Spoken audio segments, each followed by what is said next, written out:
বৃহস্পতিবার দুপুরে রাজধানীর নৌবাহিনীর সদর দপ্তর সুইমিং কমপ্লেক্স আন্তঃবাহিনী সাঁতার, ওয়াটার পোলো ও ডাইভিং প্রতিযোগিতা 2025 সমাপনী অনুষ্ঠান অনুষ্ঠিত হয়। এ সময় উক্ত অনুষ্ঠানে প্রধান অতিথি হিসেবে উপস্থিত থেকে অনুষ্ঠানের সমাপনী ঘোষণা সহ খেলোয়াড়দের মাঝে পুরস্কার বিতরণ করেন সহকারী নৌবাহিনীর প্রধান রিয়ার অ্যাডমিরাল মোহাম্মদ মুসা।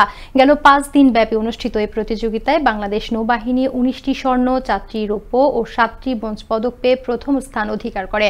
বাংলাদেশ সেনাবাহিনী 4টি স্বর্ণ, 19টি রৌপ্য ও 12টি ব্রোঞ্জ পদক পেয়ে দ্বিতীয় স্থান অধিকার করে এবং বাংলাদেশ বিমান বাহিনী 4টি ব্রোঞ্জ পদক পেয়ে তৃতীয় স্থান অধিকার করে।